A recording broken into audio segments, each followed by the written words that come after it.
cardinalidad de conjuntos nuevamente y vamos a ver algunos problemas prácticos de aplicación.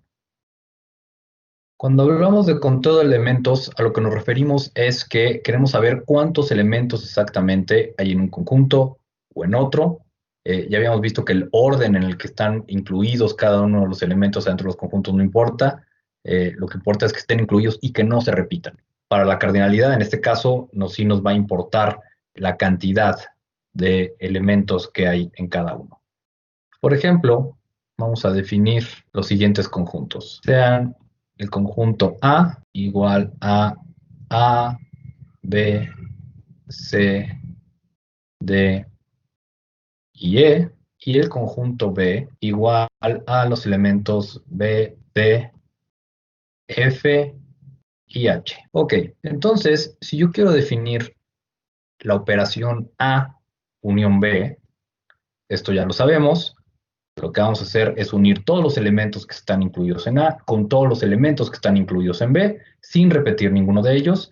Y esto me va a quedar A, B, C, D, E, F y H. Nuevamente, no estoy repitiendo ningún elemento, estoy incluyendo A, B, C, D, E del conjunto A, pero los elementos B y D se repiten en ambos, es decir, están en la intersección de ambos conjuntos, por lo tanto no los vuelvo a incluir en la unión. Ok, ahora, si queremos decir cuántos elementos están incluidos en la unión de A con B, entonces lo que tenemos que hacer es contabilizar precisamente el número de elementos que están contenidos dentro de este nuevo conjunto. 1, 2, 3, 4, 5, 6 y 7. Entonces, tenemos 7 elementos y decimos que la cantidad de elementos de A unión B o la cardinalidad de A unión B es de 7 elementos.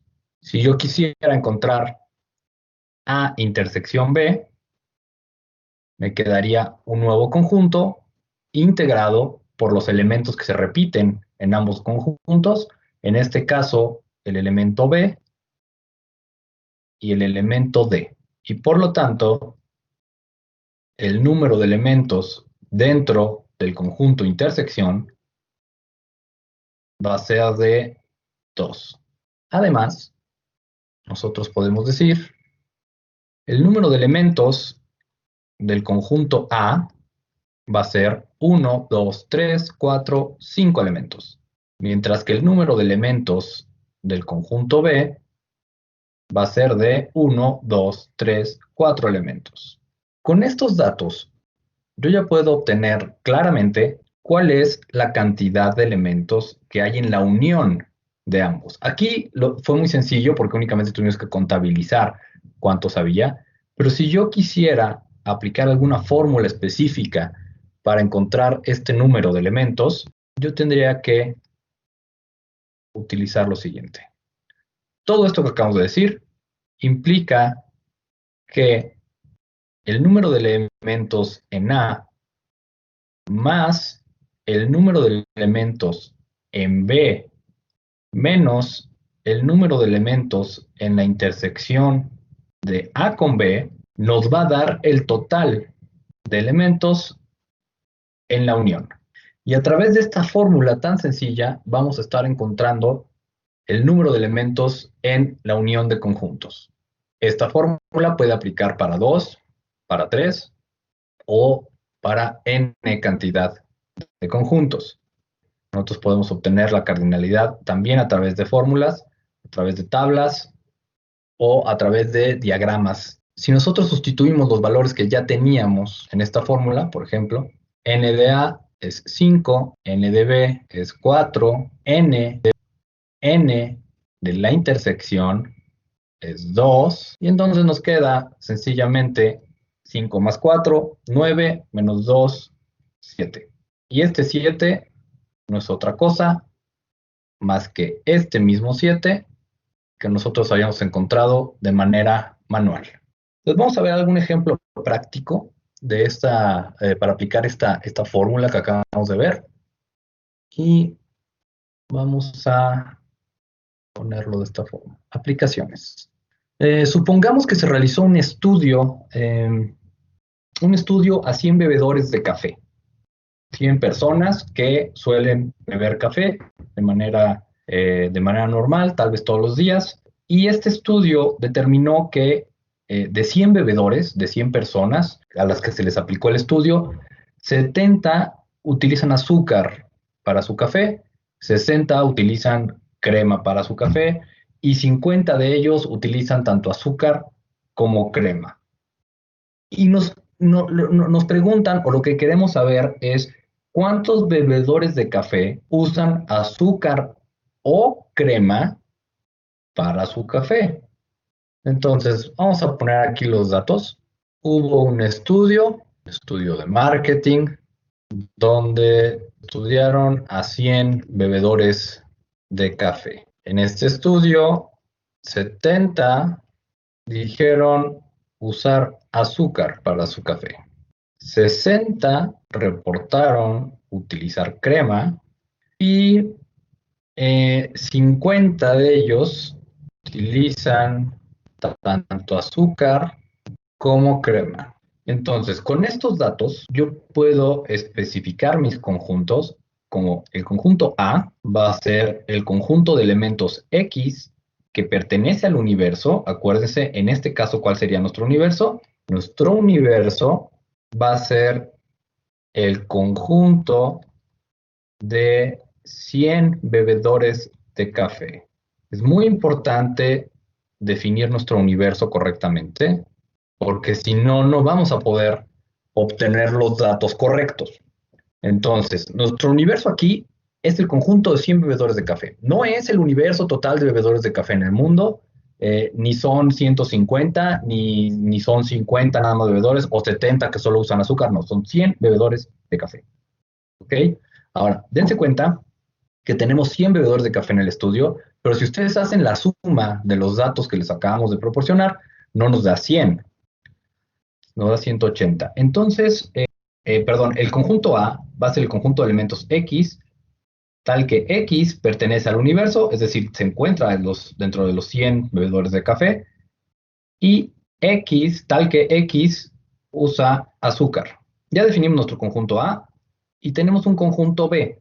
Nuestro conjunto B va a estar definido por los elementos X, que pertenece a nuestro universo, tal que X usa crema para su café.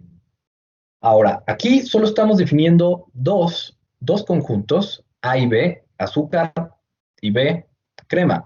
No estamos definiendo un conjunto C, que aquí podría pensarse que esto es A, esto es B y esto es C, y son los que usan azúcar y crema, pero no, aquí hay que tener cuidado porque solo tenemos dos conjuntos, el conjunto A, azúcar, el conjunto B, crema, y el tercer dato que tenemos aquí de las 50 personas es la intersección de ambos conjuntos. Es decir, tenemos a 50 personas dentro de la intersección de ambos conjuntos. Ok, entonces, una vez que hemos definido nuestros conjuntos, vamos a establecer el número de elementos que hay en nuestro conjunto A.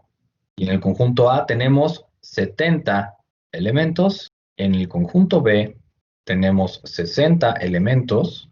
Y en la intersección de ambos, A intersección B, tenemos 50 elementos. Ok, y entonces, si queremos encontrar el conjunto de los que usan azúcar o crema, ¿cuál es el conjunto o cuántos elementos hay en el conjunto de personas que usan azúcar o crema? Lo que estamos buscando realmente es el conjunto A unión B, y eso nos va a dar el total de los datos que necesitamos. Entonces, para encontrar nosotros este conjunto A unión B, vamos a hacer lo siguiente. Vamos a sumar los elementos que están en A con los elementos, el número de elementos que está en el conjunto B, y a eso le vamos a restar la intersección de A con B. Y esta es la misma fórmula que especificamos anteriormente. Esta fórmula que está aquí es la misma que yo estoy aplicando aquí. Ok, entonces este número va a ser número de elementos en A, ya sabemos que es de 70, más número de elementos en B, ya sabemos que es de 60, menos el número de elementos que está en la intersección de ambos conjuntos, que es de 50.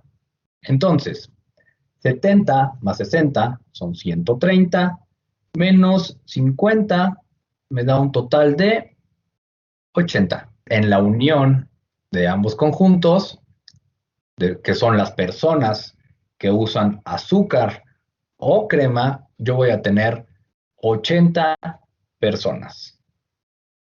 Acuérdense que el tema o el truco está en ver esta O en lo que nos están preguntando.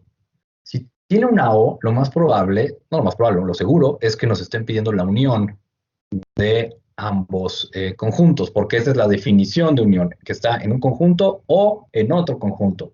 Si aquí fuera una I en lugar de crema, nos estarían preguntando la intersección, es decir, que están tanto en un conjunto como en otro. Ok, hasta aquí todo está muy sencillo. Tenemos esta fórmula muy simple que podemos utilizar para n cantidad de conjuntos y eso es súper importante porque lo podemos generalizar. Es decir, esta misma fórmula, la misma fórmula, se utiliza para cualquier número finito de conjuntos. Si tuviéramos 3 conjuntos, por ejemplo, yo haría lo siguiente. Queremos encontrar el número de elementos que hay en A, unión B, unión C. Y entonces la fórmula se convierte en lo siguiente. Número de elementos en A más número de elementos en B más número de elementos en C menos el número de elementos en la intersección de A con B menos el número de elementos en la intersección de A con C, menos el número de elementos en la intersección de B con C, más el número de elementos en la intersección de A con B con C. ¿Por qué le tenemos que quitar siempre el número de elementos que hay en las intersecciones de los conjuntos? Porque si no estaríamos cayendo en doble contabilidad. Y acuérdense que los elementos no se repiten. Los elementos están en la intersección, pero son únicos. No se repiten en los conjuntos, a pesar de que pertenezcan a ambos conjuntos. Es el mismo elemento, simplemente pertenece a 2 o 3 conjuntos distintos. Entonces, para no caer en doble o triple contabilidad, lo que hacemos es quitarle los elementos que están en la intersección de los conjuntos. Pero si hacemos eso, también vamos a eliminar los elementos únicos, los elementos que están en la intersección de los 3 conjuntos en este caso. Por eso, al final de esta fórmula, yo le estoy volviendo a sumar los elementos que están en la intersección de A con B con C, es decir, los elementos que pertenecen a los 3, pero yo ya le quité previamente los elementos que pertenecen a las intersecciones binarias, A con B, A con C y B con C. Ahora, esta fórmula la podemos aplicar para 4, para 5, para 10 conjuntos, funciona siempre en todos los casos. Obviamente, es una fórmula que se va complicando en la medida en que aumentamos el número de dimensiones o de conjuntos analizar. Ok, entonces es importante que conozcan esta fórmula. Ok, entonces es importante que conozcan esta fórmula, más esta es la fórmula para, en este caso, en este ejemplo particular, conjuntos. De 2 es la fórmula para 3 conjuntos. Fórmula, para ver cuál es la funcionalidad de conocer esta fórmula. Fórmula para, y vamos a de 2 conjuntos. Es la fórmula para 3 conjuntos.